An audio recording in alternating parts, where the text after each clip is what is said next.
우리가 베네치아에서 비행으로 가려면 상당히 이제 지금 시간이 멀기 때문에 비행기를 타고 이제 가야 됩니다. 그러니까 좀 빠듯할 거예요. 비엔나 가면 이제 우리가 보아야 될 것들은 파르미자니노의 쿠피디라는 이런 작품도 있고요. 매너리즘 시대의 작품. 그다음 주세페 아르침볼도의 이런 이제 어떻게 보면 그야말로 지금도 뭐 뛰어난 작품으로 인정돼요. 원래 이게 사계절을 표현한 건데 이건 여름이고요. 나머지 세 작품은 루브르에 있습니다. 그 다음에 우리가 여기 가는 이유는 바로 이 사람 때문에 가는 겁니다. 피테르 브롤의 작품들이 다 여기에 몰려 있는데 여기와 이제 브레셀에 몰려 있는데 여기가 더 많은 것 같아요. 그 아들들도 다 화가였고 유명한 화가들이었는데 여기에 이 사람의 작품들은 뭐 해학적인 어떤 이야기, 뭐 농민적인 어떤 그런 거, 뭐 그다음 풍자적인 어떤 그런 내용들을 많이 담았어요. 원래 이태리 유학을 갔다 왔는데 그 저지대에서 이태리까지 가려면 알프스 넘어가야 되잖아요.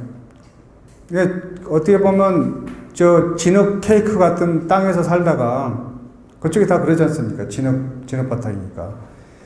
진흙 케이크 같은 데서 살다가 이태리 가려고 가다 보니까 알프스를 건너가다 보니까 너무 화려한 거죠. 이게 뭐 신선이 사는 곳에 온 것 같은 뭐 그냥 이에 뭐 만년설이 있고 뭐 산은 깊고 뭐 풍광은 막 뭐 너무 멋지고.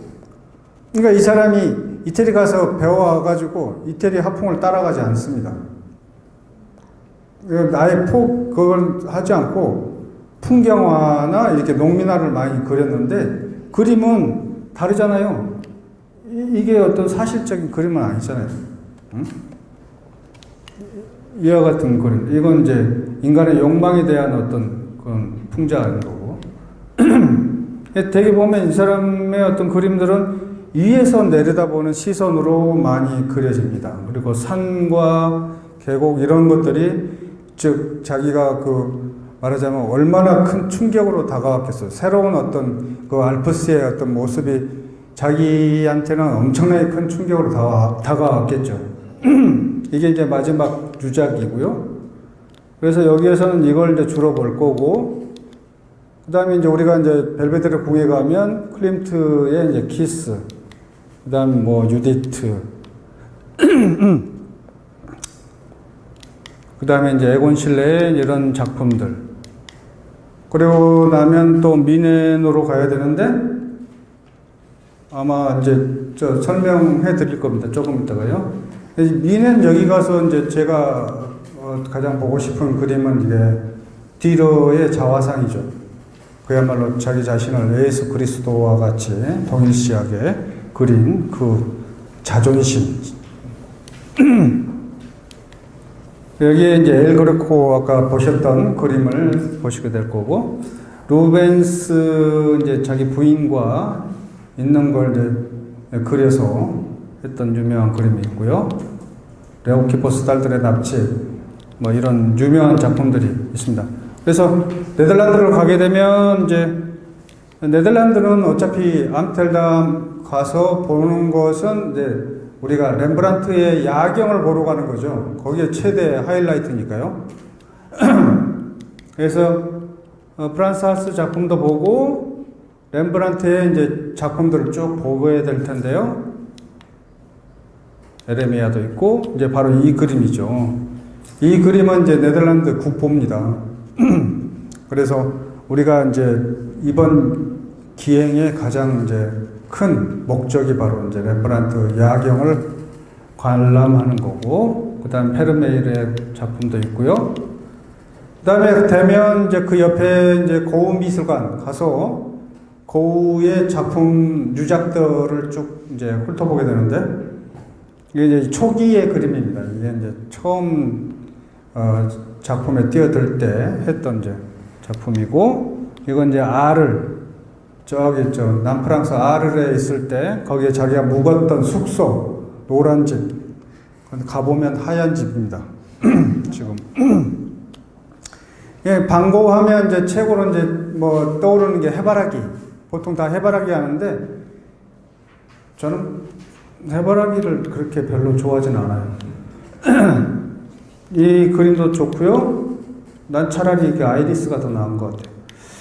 그러나 이게 이제 마지막 우리가 이제 파리 일정에 들어있는 오베르시르 우아지에서 마지막 거기서 이제 권총으로 자살하고 죽게 되는데 그 시기에 이제 죽기 바로 전에 이제 그랬던 최후의 작품은 아니고 제 최후의 작품이라고 알려져 있는데 뭐 그 뒤로도 몇 점 더 있습니다. 근데 이 작품을 이제 가장 많이 취급을 하다 보니까 최후의 작품이라고 막 이야기가 된 거죠. 그 다음에 이제 브레셀 가서 여기에 가서 이제 브리올의 나머지 작품들 이런 거 있고요. 루벤스의 그림도 많고요. 루벤스 방에 많이 있습니다. 이 그림을 여기 보여드린 것은 루벤스는 자기 공방에 한 200~300명의 말하자면 조수들이 있었어요. 그래서 아주 막 엄청난 대작들을 수없이 같이 그냥 하는 거예요. 자기는 가서 붓질 한 번만 딱 해놓고 오케이 하고 돈 받는 거예요. 근데 이 그림은 본인이 거의 순수하게 그린 거예요. 말하자면 어떤 뭐 주문을 받아서 그린 게 아니라 자기 어떤 마지막 이제 나이가 들고 이 사람도 원래 통풍으로 죽거든요. 또 통풍이 심해서 이제 죽게 되는데 이제 어떤 심신한 어떤 그 종교적 마음 이제 나이가 들면 그렇게 되지 않습니까?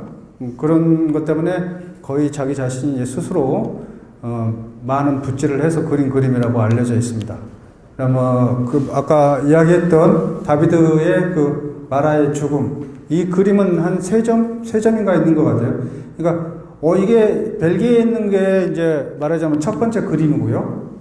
그 다음에 이제 루브르에 있는 것은 이제 두 번째. 그리고 또 한 점이 더 있는 걸로 알고 있습니다. 이제 거기에 가면 이제 근대 미술도 같이 있는데요. 거기에 이제 우리 이런 그림 많이 보셨죠? 표현주의나 상징주의 같은 페르낭 크노프라는 이제 그 벨기에 작가인데 표현주의 작가들이죠. 그 다음에 이제 앙소르 이것도 같은 그런 데고요. 키리코는 이태리 작가이고요. 폴 델보도 그때 이제 같은 벨기에 이제 그 표현주의 동호회 작가고요. 그 다음에 이제 우리가 마지막으로 이제 보는 게 르네 마그리트의 이제 그 초현실주의적 작품들. 좀 한번 훑어보시면, 보시면 좀 이상한 걸 모르시겠습니까? 여기는 낮이잖아요. 낮인데 여기는 밤이에요. 존재할 수 없는 거죠. 그런 것들을 그럼 끝나고 나면 이제 파리로 들어오게 되는데, 파리 일정은 이제 루브르가 이제 주 목적이 되겠죠. 루브르에 가면 이제 밀로 비너스, 사모트라케, 니케, 모나리자 볼 거고, 그 앞에 있는 게 바로 이게 가나의 혼인잔치라는 그림입니다. 이게 제일 큰 그림이죠. 그리고 이제 다비드의 대작 전시실에 가면 이제 호라티우스 형제의 맹세, 이것도 엄청나게 크죠. 여기도 있고요. 사비니 여인의 중재, 이것도 이게 정치 선정화된 그림들입니다. 다 이제 정치적으로 이제 이용하기 위해서 만들어진 그림이죠.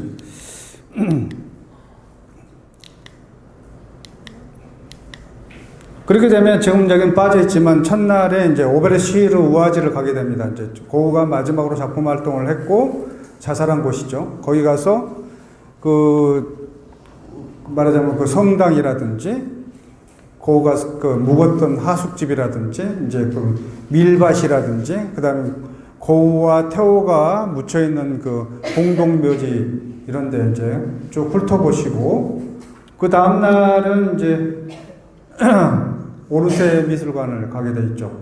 그래서 1840년대 이후에 이제 어떤 사조들, 그 사조들의 이제 그 작가들, 그러니까 사실주의부터 쭉쭉쭉 해서 인상파 그림들이 줄을 이루는 곳이죠.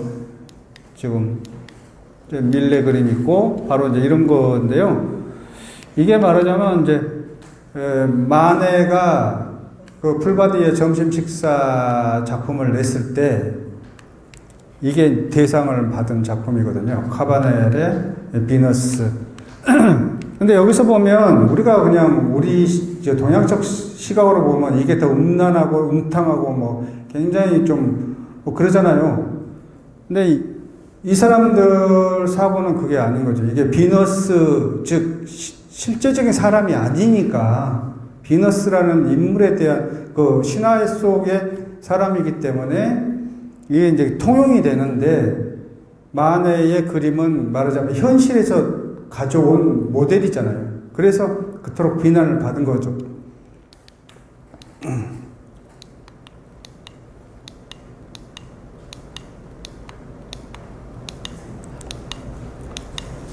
그러니까 자, 이걸로서 오르세를 하고 나면 아마 오전에 끝나고 오후에는 좀 여러분들 좀 뭐 자유 시간을 갖거나 아니면 뭐 쇼핑을 하거나 그러고 나서 아마 저녁에 비행기 타고 다시 이제 한국으로 돌아오게 되는 여정이 되겠습니다. 자, 지금까지 잘 들어주셔서 고맙습니다. 감사합니다.